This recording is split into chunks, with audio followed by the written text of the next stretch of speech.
Paano kung sumali si Hisoka at Illumi sa extermination team laban sa mga Chimera Ants? Maraming haka-haka na sina Illumi at Hisoka ay kayang patayin ang mga Royal Guards ng mabilisan kung sila ay lumaban. Kaya naman sa video na ito, tatalakayin natin kung talaga bang kayang patayin ni Hisoka at Illumi ang tatlong miyembro ng mga Royal Guards ng isang iglap. Ako si Mr. Salaysay at welcome sa isang malalim at nakakakilabot na Hunter x Hunter theory. At kung ayaw mong mahuli sa mga ganitong klaseng analysis, follow mo na ako sa Mr. Salaysay FB page at syempre, subscribe ka na din sa HXH Theories PH sa YouTube. Tara na't simulan na natin! At dahil sina Hisoka, Illumi at ang mga Royal Guards ay hindi nag-cruise ng landas sa kwento, gagamit tayo ng ibang mga karakter at paghahambingin natin ang mga ito ay sa Netero.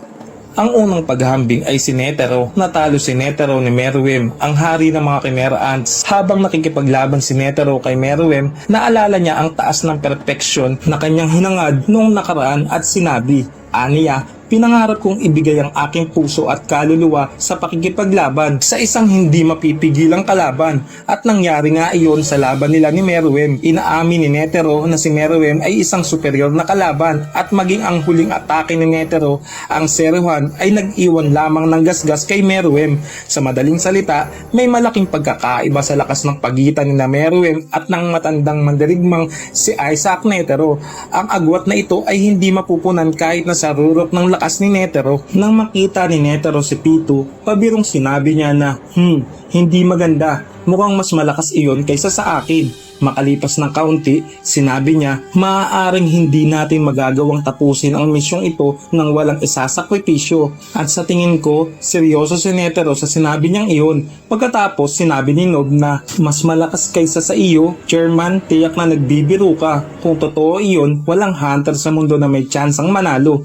Sinabi ni Netero, mahigit kalahating siglo na mula nung ako ang pinakamalakas na Nen Master. Sa kanyang pag-uusap kay Morel, sinabi ni Nob na sinubukan niyang maging mapagkumbaba pero mas malakas pa rin siya kaysa sa amin, na nagpapakita na ang matandang mandirimang si Netero ang pinakamalakas sa mga hunters. Mahirap isipin na may ibang hunter na kayang depensahan ang 100 Guanyin Bodhisattva 99 hand na ginamit niya sa laban kay Meruem. Si Netero ang pinakamalakas sa mga hunter, pero nang ipakita niya ang kanyang aura kay Colt, sinabi niya, marahil hindi mo man lang siya mahahawakan, mapapatay ka muna ng isa sa mga Royal Guards. Sa tingin ko, nananatiling natutulog ang mga pakikipaglaban na instinct ni Netero sa oras na ito at naibalik niya ang kanyang tunay na lakas sa pamamagitan ng pag-iisa ng kanyang isipan mula sa puntong iyon. Ngunit hindi pa rin siya kasing galing ni Meruem, ngunit kasing galing ni na Yupi at Tito. Ngayon, alam na natin na si Netero at ang mga Royal Guards ay ang pinakamainam at magkatumbas sa lakas. Maaari nating isaalang-alang ang pagkakaiba sa lakas ni Netero, Hisoka at Illumi. Sina Hisoka at Illumi ay tiyak na nasa top class sa mga hunters, ngunit mahirap paniwalaan na sina Hisoka at Illumi ay mas mahusay kaysa kay Netero sa kakayahan. Ito ay makikita sa pag-uusap ni Netero at Nob at sa laban ni Meruem at Netero. Pagkatapos ng pag-uusap kay Colt, sinabi ni Netero, isang hamon sa aking edad, anong kasiyahan, na naaalala ang taas ng perfeksyon sa panahon ng laban kay Meruem. Sa kabilang banda, sinabi ni Hisoka, para sa record, gusto ko sanang labanan ka ngayon. Sa panahon ng individual na pagpupulong ni Netero at Hisoka bago ang huling hunter test, ngunit lubusang binaliwala lang ito ni Netero. Ang mga Chimera Ants ang kalaban na dapat talunin, hindi si Hisoka. Ngunit sa tingin ko, totoo rin na hindi nakakaramdam ng thrill si Netero sa pagkakita kay Hisoka dahil nakakuha si Illumi ng score na 9.5 sa skill ni Hisoka. Maaari nating ipalagay na si Hisoka at Illumi ay napaka-competitive at marahil pareho ang impresyon ni Netero sa kakayahan ni Illumi. Sa makatuwid, kahit na hindi ipinapakita ang aktual na eksena ng labanan, tiyak na mas mababa ang kakayahan ni Hisoka at Illumi kaysa kay Netero. Kung isaalang-alang natin si Netero bilang paghahambing, imposible na sina Hisoka at Illumi ay kayang patayin ang mga Royal Guards ng isang iglap. Peyton. Ang pangalawang paghahambing ay si Peyton.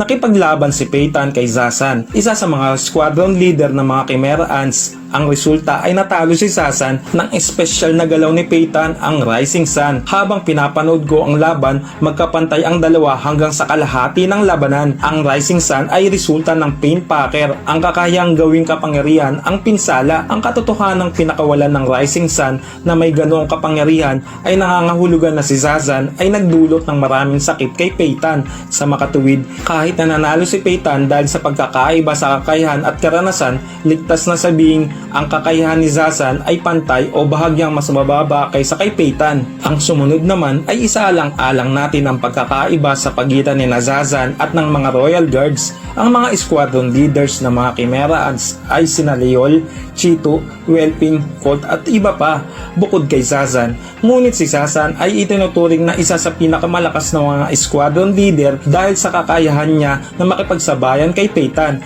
Gayunpaman, si Zazan ay isang squadron leader at malayo sa mga Royal Guards. Ang iba't ibang mga paglalarawan ng mga squadron leader tulad ng mga komento ni Colt at reaksyon ni Ramot kay Pito ay nagpapakita na mayroong napakalaking pagkakaiba sa lakas sa pagitan ng mga Royal Guards at sa iba pang ranggo ng Chimera Ants maliban kay Meruem. Sa makatuwid, maaaring asahan na si Peyton ay walang laban sa mga Royal Guards at ang susunod na isaalang-alang natin ang pagkakaiba ni Peyton, Hisoka at Illumi. Maaari lamang nating hulaan ang pagkakaiba sa pagitan ni Peyton, Hisoka at Illumi dahil walang paglalarawan ng kanilang aktwal ng pakikipaglaban. Ngunit kung matatandaan ninyo, nakipag-team up si Hisoka kay Kurapika upang labanan si Chrollo sa York New City Arc.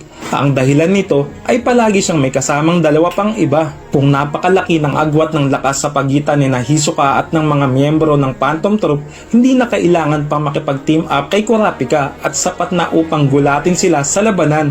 Gayunpaman, ang katotohanan na si Hisoka ay nag-abala pang makipag-team up kay Kurapika upang ihiwalay si Chrollo mula sa mga miyembro ng Phantom Troop ay nagpapakita na si Hisoka ay nag-i-infiltrate sa Phantom Troop. Nakita ang mga kakayahan ng mga miyembro ng troop ng malapitan at kinikilala sila kung ano sila.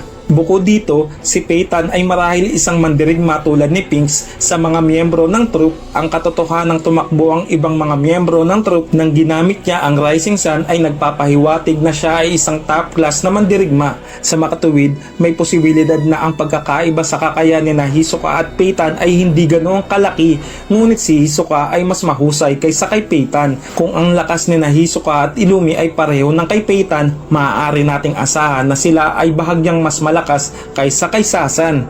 Kahit na isaalang-alang natin si Peyton bilang paghahambing, imposible na sina Hisoka at Illumi ay kayang patayin ang mga Royal Guards ng isang iglap. Sa kabaligtaran, ang mga Royal Guards ay malayo ang lakas kumpara sa kanila sa kakayahan sa pakikipaglaban. Kung si Poop na hindi man dirigma sa mga Royal Guards ang kalaban, maaaring makipaglaban siya ng mahusay, ngunit walang paraan na kaya niyang patayin siya ng isang iglap. Siyempre, posible na sina Hisoka at Illumi ay maaaring talunin ang isa sa mga Royal Guards sa pamamagitan ng pagtutok at seryosong paghahanda, tulad ng nagawang talunin ni Chrollo si Hisoka sa pamamagitan ng maingat na paghahanda. Ngunit magiging mahirap patayin sila ng isang iglap.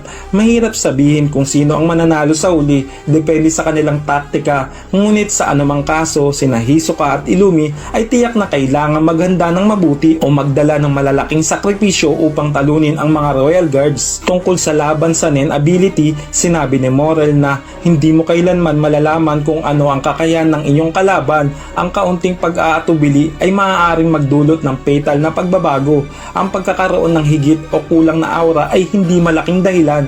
Ang resulta ay palaging nasa pagbabago. Iyon ang esensya ng Nen Combat at lagi lumaban na parang 100% kang naniniwalang mananalo ka.